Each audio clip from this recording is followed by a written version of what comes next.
Mr. Forenza, do you understand that you have a right to be represented by counsel throughout these proceedings? I understand my rights, Your Honor. Okay. Do you understand that right, though?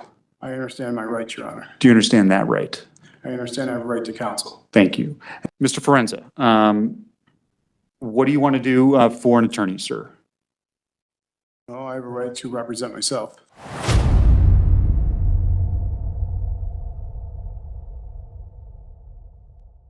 It's 4:01 p.m. We're on the record in the Forenza matter. This is 26 CR 299. He's in person in custody. His lawyer, Ms. Geisinger, appears via WebEx for the moment.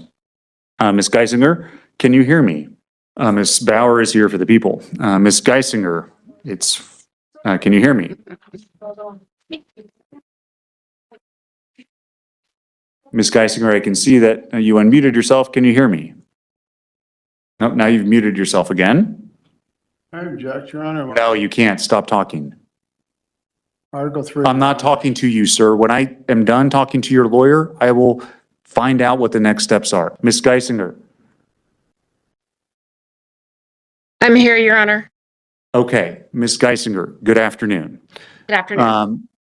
So we're here on the record in the case that I've already called. Mr. Forenza is in person in custody. He's suggested last week that he wanted to discharge you as counsel of record. You filed a motion to withdraw that you indicated was unopposed. I got it yesterday.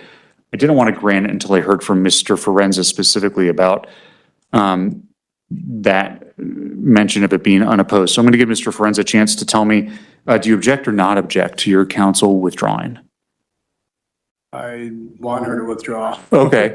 All right. I'll go ahead and grant the request for privately retained counsel, Ms. Geisinger, to withdraw. And thank you for showing up today. We'll see you when we see you, Ms. Geisinger. Thank you, Your Honor. You have a great day. You too. Bye-bye. Mr. Forenza, what do you want to do for an attorney, sir? No, I have a right to represent myself. Okay. So I've got some questions for you. We've got to go through these questions before I can decide whether you can represent yourself.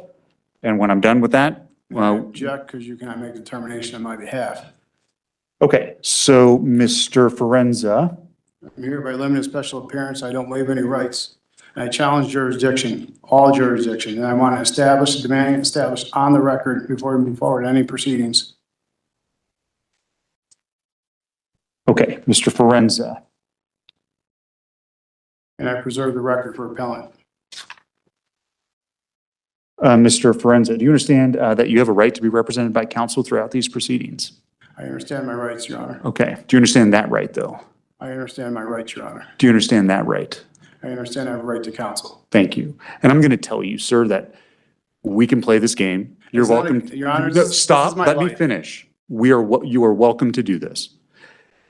You can file papers about jurisdiction. You can file papers about anything you want. And I'm going to look at them. I'm going to give the DA a chance to respond, and I'm going to issue orders. That's how this is going to work. But today, right now, if I can't get through this, then I can't determine whether you can represent yourself.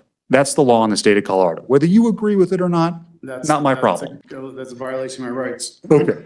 I have a fundamental belief that I have to follow the law, and that's what I'm going to do. If you Okay, disagree, Laws or that's great. statutes, Your Honor. I'm challenging every jurisdiction. I'm challenging everything that you do. Great. Everything that the DA does. I have not been, I have no nature and cause. I have no probable cause. I'm being unlawfully detained. You're going to go I know back nothing into the about it. jail if you can't follow my directives. That's exactly Article what's going 3, to, Your and we're Honor, going to is to keep best doing this behavior. day in and day out Article 3, Your until Honor. Article 3 what?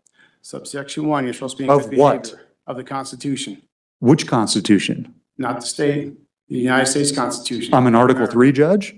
No, you're not in Article 3. Under Article 3. Okay. Sir, do you understand you have the right to be represented by an attorney throughout these proceedings? I do understand. Okay. Do you understand that if you can't afford an attorney, and because of your status as an incarcerated individual, that you automatically qualify for the appointment of court-appointed counsel? Do you understand that? Understand. Okay. Do you understand that I would appoint an attorney to represent you if you wanted me to? I Do you understand that? do understand, but I do not accept, and I will challenge that. Okay, understood. I'm going to make sure that you understand the charges that you're facing, which are up on the screen here. Do you understand that you are charged with by one in a position of trust, 2 counts, both of which are Class 4 felonies? Those particular charges, and Ms.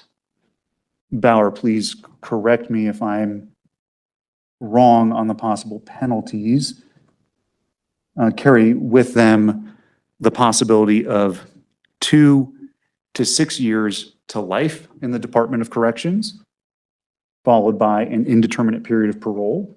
There's the possibility of those particular charges.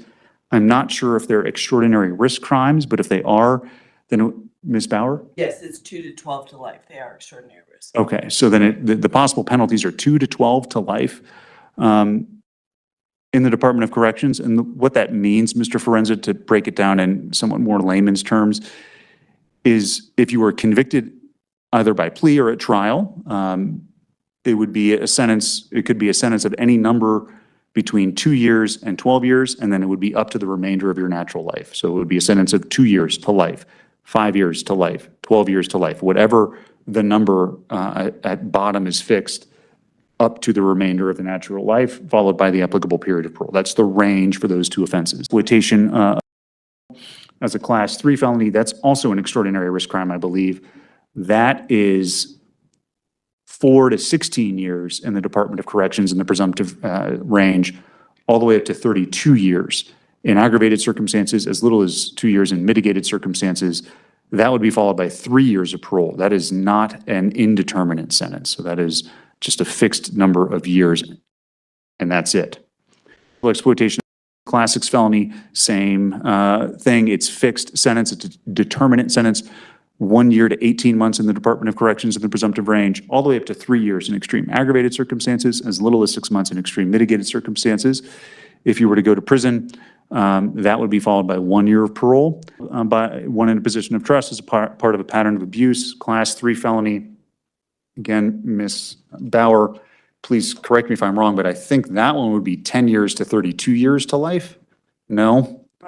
That is the 8 to 24. 8 to 24 to life. Yes. So that's also an extraordinary risk crime. These particular statutes, crimes, sir, have unique penalties in the law. So I'm trying to make sure I get it right. That's 8 to 24 to life, followed again by that indeterminate period of parole. It would be 20 years to life of parole, to be exact. I need to go back to my sheet here. Give me just a moment. So do you understand the possible penalties? I do understand possible penalties. Okay. You're not waiving any rights by answering these questions. You're not waiving jurisdiction. You've already objected to that. So that's all on the record. Everything's recorded. I do challenge jurisdiction. I understand. No, you already said that. You don't have to keep repeating it. Do you have any legal training, sir? Like, have you gone to law school? Did you go to college, get some legal training in college, taken some classes? I'm a certified law professional A certified law professional. What does that mean? under a constitution and international level. I don't practice state law because of statutory codes. Rodriguez versus Ray Donovan, all statutes are unconstitutional, repugnant to the Constitution. Okay. So I stay away from your statutory. Okay. So you claim you have some legal training? Yes, sir. Okay. Did you go to law school? No, I was going to apply, but I decided not to. I understand that the legalese that is used is basically doesn't make sense to our rights, and it's a whole different ballgame. Okay. I understand where it's derived from also, too. I studied that. Great. Did you go to college? I have. Where did you graduate from college? I graduated from ITT Technical Institute, Okay. And bachelor's degree. in what? Information security cyber specialist. Okay. So you're a high school graduate from college, have some legal training. Are you not under the influence of any alcohol, drugs, or medication that may negatively affect your ability to think clearly here today? Well, obviously, I'm in torture cuffs and unlawfully detained, so no alcohol, no drugs. Okay. Believe it or not, sometimes folks manage to get a hold of those things in jail, but I don't drink, I don't do that stuff. great. Do you want to consult with the public defender? Not as an appointment, but just to talk to them. I would be waiving my rights and giving up jurisdiction. It would not be waiving your rights. It would not be giving up jurisdiction. It would simply be consulting with the public defender before you make this decision. No, sir. Okay?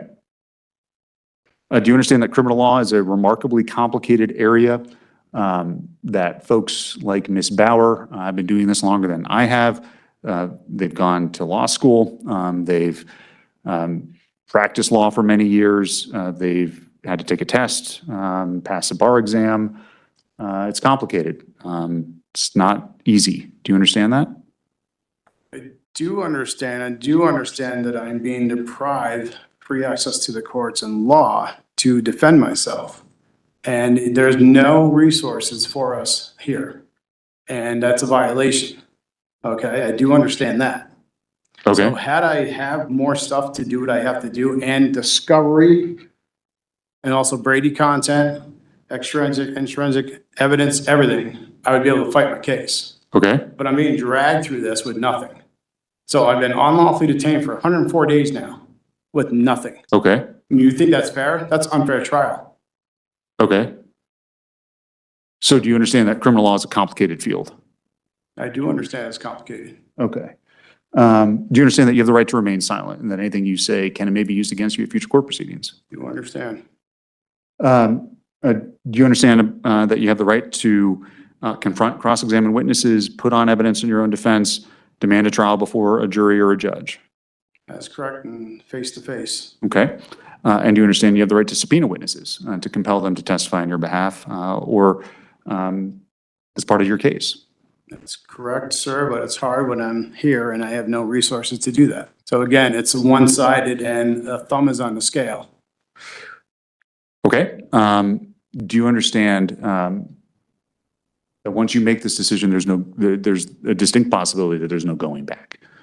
I do understand. I'm fighting for my right, my life and my rights. Right.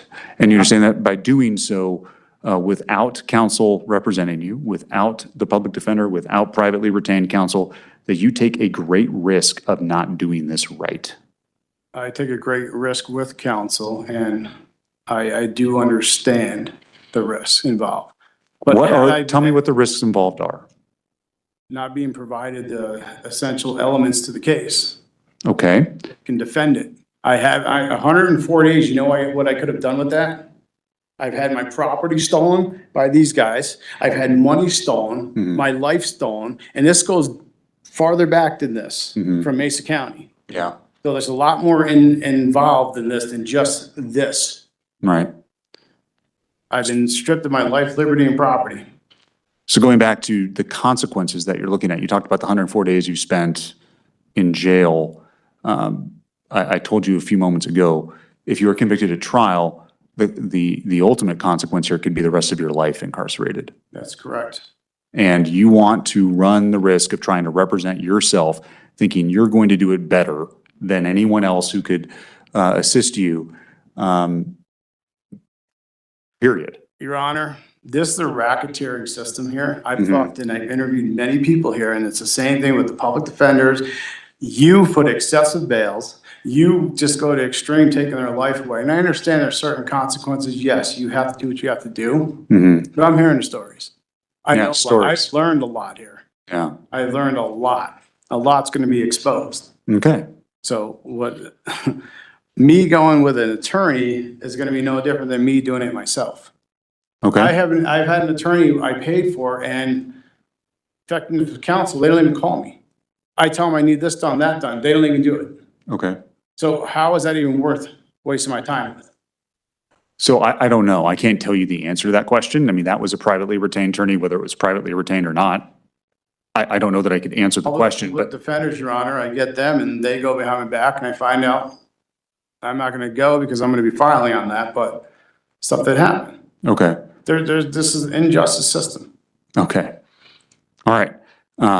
There's no fairness here. I'm not going to have a fair trial. There's not going to be an impartial jury. I've been slandered all over the US, the internet. So how are you going to have a jury come in and sit now on my case?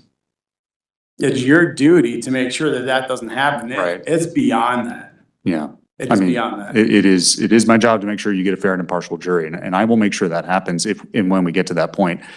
It's also my job to try and advise you against making, I don't know that it's my job to advise you, but it is my job to tell you that you make a great chance of making a mistake by choosing to represent yourself. But I don't know that I'm going to be able to really impart that upon you any more than I have already done so.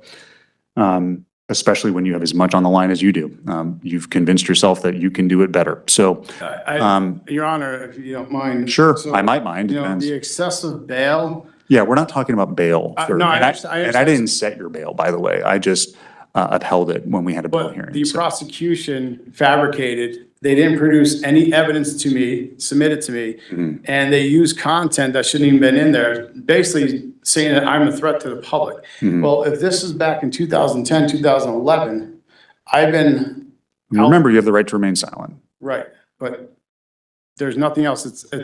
I've done nothing. At your bail hearing, I mentioned that there was a prior case in this courthouse, so somebody It has, was dismissed, right. right? And it was, federal court had jurisdiction, Your Honor. And that's why Mr. Groton didn't want to accept that. So he unlawfully had me detained, okay, which is a violation. So it wasn't I didn't show up. I came there, I filed on the record with the court, and I also appeared and to verbally tell him. And what So- happened when you did that? He got mad. Oh, he got mad, He okay. got very mad. So it wasn't like I was running, and it wasn't like I was trying to just not show up. No, I was performing to the contracts.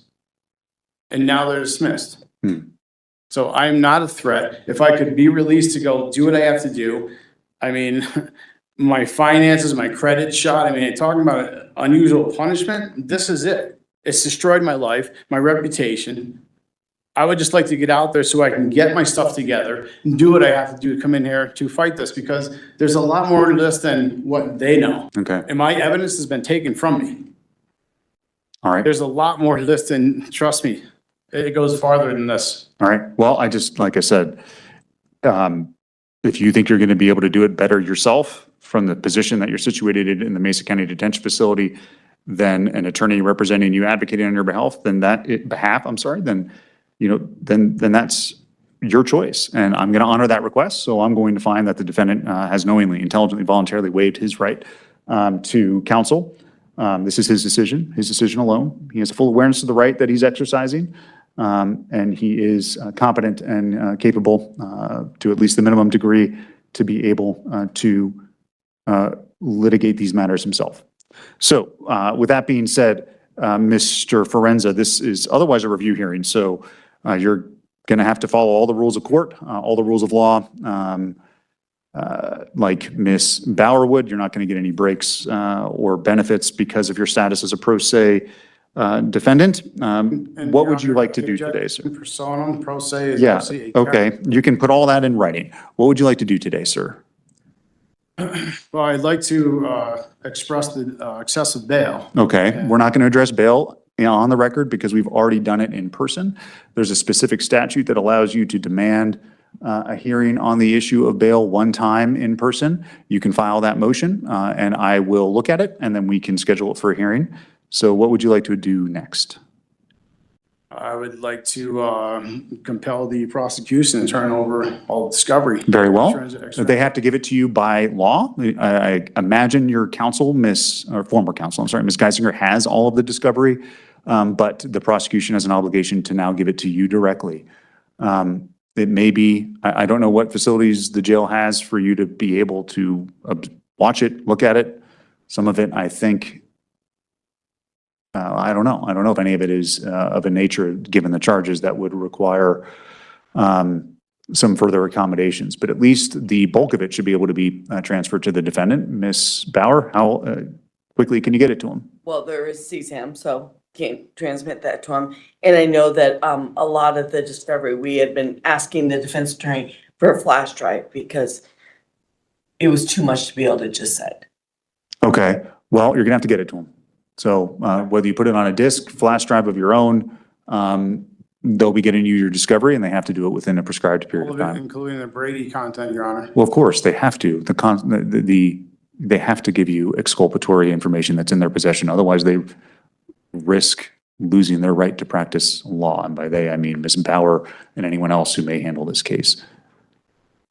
What Ms. Bauer was saying, though, is that there could be what's called material within the discovery that by law cannot be just handed out to defendants or even defense counsel. It has to be viewed in a secured environment. If you wish to have access to that particular type of information, evidence to the extent it exists, I don't know. I don't have discovery. That's not something I'm privy to. Write a letter to Ms. Bauer, and she's obligated to try and facilitate your ability to kind of observe, view that evidence in the secure fashion that all defendants' counsel has to view it in. But given your unique circumstances, because you're in jail, it may be a little bit more complicated than typical, but it'll have to get sorted out, and I'll expect it to. So your discovery is going to be coming. It'll be coming soon. I'm trusting that the jail has some way of inmates being able to look at discovery on a computer. So I'm seeing heads shaking, yes. Also, Your Honor, jail is supposed to be providing any type of, you call it pro se packs. And I don't know what that is. it's paper, pens, resources to actually do what I have to do. Okay, I get letters and motions from defendants all the time. Yeah, well, I mean, writing with a pencil and this little flexible pen and stuff is hard, so I mean. This is what you asked for, Mr. Forenza. I don't know what, you want me to give you a computer? I can't give you a computer. I'm requesting to be released so I can fight my case. Yeah. And, I told you how to go about it. excessive bail, which should be at least to where my financial needs could meet it. Okay, It's just, that's where I'm at. right? And the fact that, what they have stolen, which has nothing to do with the case, goes far and beyond this. Okay, so I guess what I'm hearing is you want to get the discovery, you want to be able to go through it, you're contemplating perhaps filing a motion to modify your bond, and you need time to do all of this. Yes, sir. Okay, so we'll go ahead and set this over for, how much time do you need to get him the discovery, all of it, Ms. Bauer, Ms. Marks, I guess? You're just gonna have to put it on various discs. I don't know what the jail has, but Sounds like a couple of weeks, and I guess the question is, do we want to set it for prelim? Or he didn't ask for that. If he does, I'm happy to set it for a prelim. Yes, sir. Do you know what a prelim is? Yes. Okay. So we'll go ahead and set it for a prelim. That's, you've already told me you know what it is, but I'm going to just tell you it's a hearing where I'm going to determine whether there's probable cause to believe that you've committed the offenses at issue. That would be all of them because they're felonies and you're in custody. Your previous attorney waived your right to have it within 35 days.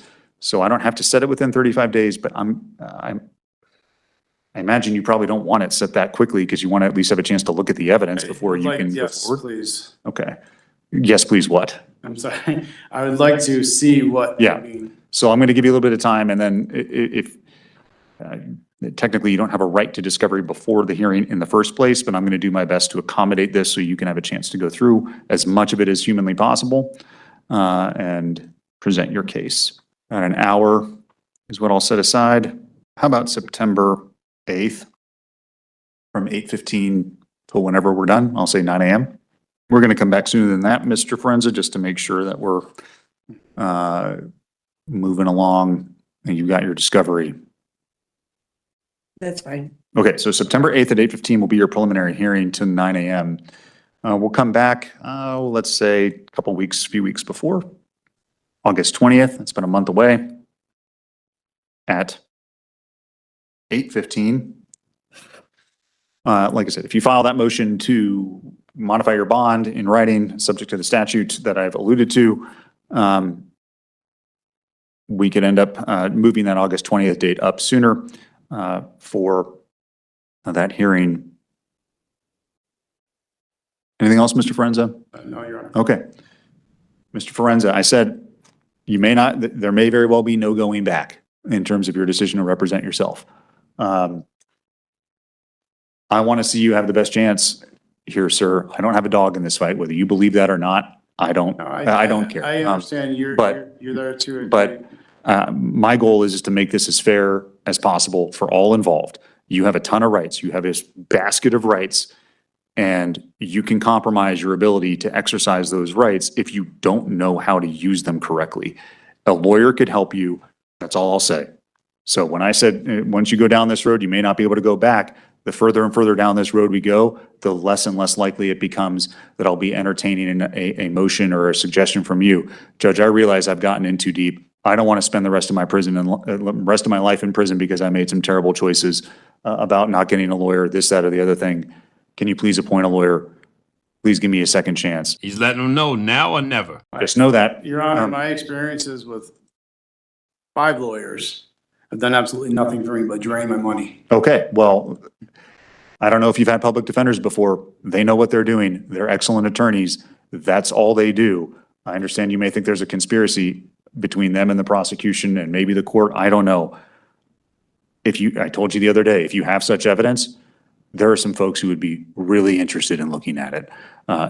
If you're just saying that to say it, then there's no harm, zero harm. This is why they went. There's zero harm in having a public defender come and meet with you, talk to them. If you don't like them, you want to continue down this path, it's your right. I've already made the decision. You can represent yourself. But perhaps you meet with them and you decide, whoa, these people do actually know what they're doing. They're going to fight harder for me than anyone else. And I need to kind of reverse course. We can talk about that too. It's your choice. You've made your decision for now, and I've granted your request. Like I said, the further down the road we get, the less likely it becomes that I'm going to let you reverse course again. We'll see you on August 20th at 8:15. We're adjourned. Thank you. Can I get that written down, the dates, just? Yeah. Well, actually, are we out of the yellow cards? Someone will get it for you. We'll get it written down. Just know that. Your Honor, my experiences with 5 lawyers have done absolutely nothing for me but drain my money. Okay, well, I don't know if you've had public defenders before. They know what they're doing. They're excellent attorneys. That's all they do. I understand you may think there's a conspiracy between them and the prosecution and maybe the court. I don't know. I told you the other day, if you have such evidence, there are some folks who would be really interested in looking at it.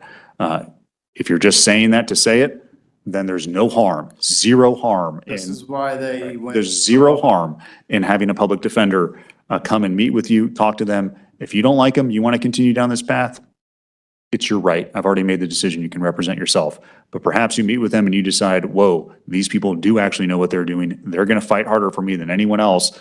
And I need to kind of reverse course. We can talk about that too. It's your choice. You've made your decision for now, and I've granted your request. Like I said, the further down the road we get, the less likely it becomes that I'm going to let you reverse course again. We'll see you on August 20th at 8:15. We're adjourned. Thank you. Can I get that written down, the dates, just? Yeah. Well, actually, are we out of the yellow cards? Someone will get it for you. We'll get it written down. All right, we're adjourned.